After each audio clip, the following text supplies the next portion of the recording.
오늘 본문은 거룩한 성 새 예루살렘의 외양을 보여주는 말씀입니다.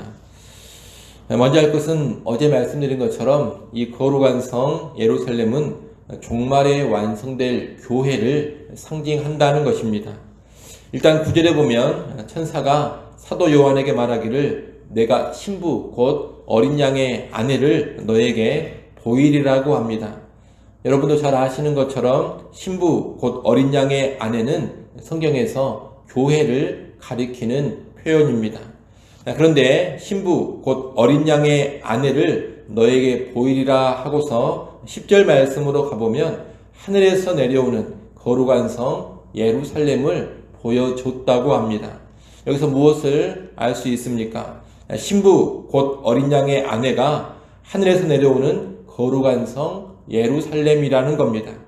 그러니 하늘에서 내려오는 거룩한 성 예루살렘은 무엇을 상징하는 것이냐? 교회를 상징하는 것입니다.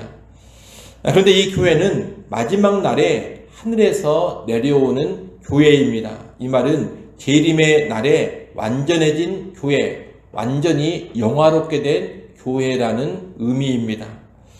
요한계시록은 하나님을 불신하고 하나님을 대적하는 세상을 가리켜서 큰 성 바벨론으로 상징을 했습니다. 그에 비해 하나님을 믿고 섬기는 예수 그리스도를 구주로 믿는 교회는 거룩한 성 예루살렘으로 상징하고 있는 겁니다. 이 거룩한 성 예루살렘이 교회라는 것은 그 구조와 크기에서도 잘 나타나 있습니다.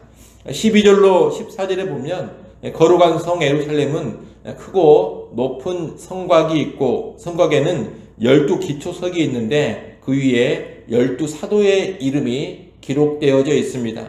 그리고 12문이 있는데 거기에는 12지파의 이름이 기록되어 있습니다. 12사도는 신약 하나님의 백성의 토대이고 12지파는 구약 하나님의 백성의 토대입니다. 그런데 거룩한 성 예루살렘은 이 12사도, 12지파를 근간으로 하고 있는 겁니다. 이것은 거룩한 성 예루살렘이 신약, 구약, 하나님의 백성 모두를 대표하는 것임을 우리에게 알려줍니다. 다시 말해 거룩한 성 예루살렘은 신구약 교회 전체를 상징하는 것입니다. 그 외에도 16절에 보면 이 성은 네모가 반듯하여 길이와 너비와 높이가 같다고 합니다. 네모 반듯하고 길이와 너비와 높이가 같다라는 것은 정육면체 모양이라는 겁니다. 그리고 18절에 보면 이 성은 정금, 순금으로 이루어져 있다고 합니다.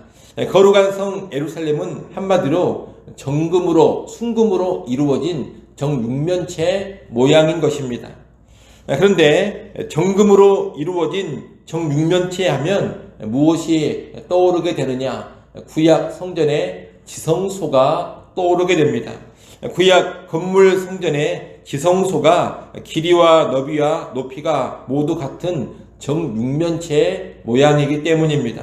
그리고 지성소는 다 정금, 순금으로 이루어져 있습니다.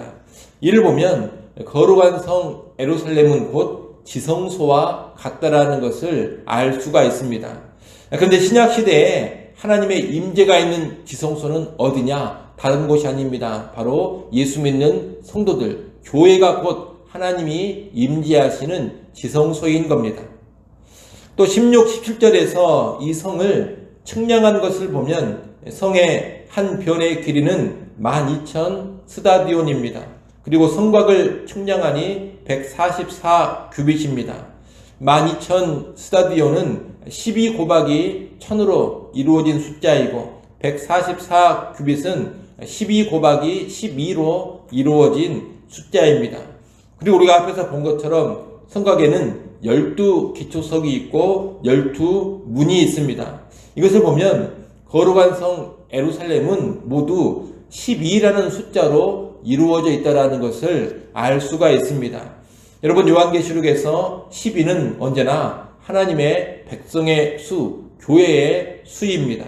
이를 보더라도 거룩한 성 예루살렘은 교회를 상징하는 것임을 우리가 알 수 있는 겁니다. 결국 오늘 본문의 거룩한 성 예루살렘은 모든 측면에서 교회를 상징하고 있는 표현입니다. 본문의 예루살렘 성은 실제로 존재하는 도시나 성이 아닙니다. 또 우리가 가게 될 천국을 말하는 것도 아닙니다. 거룩한 성 예루살렘은 예수 그리스도께서 재림하시는 날 영화롭게 될 교회, 완전히 구원이 완성된 그런 교회를 상징적으로 보여주는 그림인 것입니다. 그러니 거룩한 성 예루살렘에 대한 묘사는 문자 그대로 우리가 이해하면 안 됩니다. 장차 완성될 교회의 모습을 상징적으로 보여주는 것이다. 그렇게 이해해야 하겠습니다. 오늘 본문에서는 예루살렘 성의 전반적인 크기, 구조와 더불어 이 성의 재료들을 알려주고 있습니다. 18절로 21절에 보면 그 재료들이 쭉 나옵니다. 거기 보면 거룩한 성 예루살렘의 성곽은 벽옥으로 되어 있습니다. 그리고 성곽의 기초석은 12가지 각종 보석으로 되어 있고 12문은 하나의 진주로 되어 있습니다. 또 성은 그 길까지 모두 다 정금, 순금으로 지어져 있습니다. 이 성의 재료인 벽옥, 금, 진주를 비롯한 각종 보석들은 참으로 귀한 것들이고 또한 영광스러운 것들입니다. 거룩한 성 예루살렘이 이런 귀하고 영광스러운 재료들로 지어진 것은 무엇을 상징하는 것이냐? 교회의 영광과 지극한 가치를 상징하는 것입니다. 어린 양의 신부인 교회는 재림의 그날 너무나도 영광스럽고 너무나도 고귀한 존재로 드러나게 된다는 겁니다. 여러분, 교회가 지금 현재 이 땅에서는 연약함이 많습니다. 그리고 부족함도 있습니다. 때로 이 땅의 교회는 죄된 모습을 가지기도 하고 수치스러운 모습을 보여주기도 합니다. 때로 세상으로부터 손가락질을 당하기도 합니다. 하지만 결국 교회는 어떻게 되느냐? 가장 영광스럽고 가장 존귀하게 됩니다. 예수 그리스도께서 다시 오시는 그날, 우리의 구원이 완성되는 그날, 교회는 신랑 되신 예수님처럼 영광스러운 형체로 변화되는 겁니다. 그 완성된 교회의 영광과 가치는 그 무엇과도 비교할 수가 없을 겁니다. 궁극적으로 가장 존귀하고 궁극적으로 가장 영광스럽게 되는 공동체, 바로 그것이 예수 믿는 성도들, 교회라는 겁니다. 그런 여러분, 이 땅을 살아가실 때 교회를 참으로 귀히 여기시기를 바랍니다. 이 땅의 현재 모습만 보면서 함부로 교회를 평가절하하고 함부로 교회를 무시하고 멸시할 것이 결코 아닙니다. 그리고 현재 모습은 교회가 초라하고 연약하고 볼품없기도 합니다. 때가 묻어있고 더러운 모습이 있기도 합니다. 하지만 이것이 교회의 진정한 궁극적인 모습은 결코 아닙니다. 결국은 교회가 영광스러워집니다. 그리고 가장 존귀하게 됩니다. 예수님처럼 영화롭게 됩니다. 이것을 알고서 이 땅의 교회를 우리는 귀하게 여기며 사랑으로 품고 섬겨가야 하겠습니다. 아울러 교회의 구성원인 우리 역시 지금 비록 연약하고 부족하고 실패가 많은 그런 모습이 있다 하더라도 결국은 주어진 구원이 완성되고 영광스럽게 선다라는 것도 우리가 알아야 되겠습니다. 여러분, 우리는 구원받고 지금 거룩해져 가는 과정 중에 있습니다. 그리고 결국은 영화롭게 될 것입니다. 우리의 미래는 영화로워지는 모습입니다. 이것을 알고서 나의 현재의 모습에 결코 낙심하지 않아야 합니다. 내가 비록 범죄하기도 하고 실패하기도 하고 그러지만 우리의 궁극적인 모습은 영화로운 모습입니다. 이것을 알고서 언제나 소망 가운데 다시 실패하더라도 힘있게 일어나서 구원의 완성을 향하여 전진해 가야 하는 것입니다. 여러분, 언제나 재림의 그날을 소망하면서 연약한 교회를 품고 사랑하시기를 바랍니다. 그리고 재림의 그날을 소망하면서 연약한 내 자신도 귀하게 여기면서 힘있게 성화의 삶 살아갈 수 있기를 간절히 축원합니다. 기도하겠습니다. 하나님 아버지,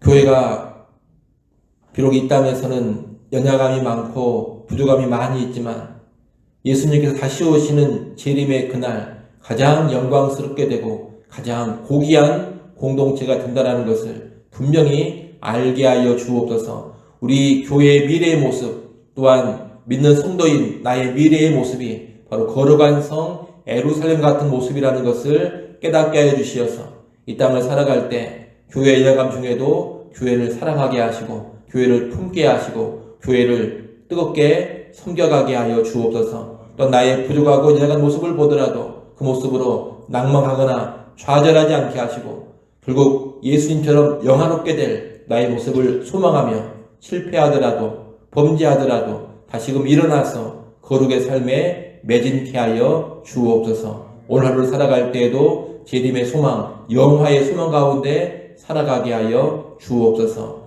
이 시간 하나님께 나와 기도합니다. 아버지 하나님, 우리의 구할 것을 감사함으로 아뢰게 하여 주옵소서. 모든 걱정과 근심과 염려는 다 십자가 앞에 내려놓게 하시고 기도하는 시간을 통하여 하늘의 평안 누리게 하시고 하늘의 능력과 지혜로 덧입혀지게 하여 주옵소서. 때를 따라 돕는 하나님의 은혜, 새벽에도 오시는 하나님의 도우심을 누려가게 하여 주옵소서.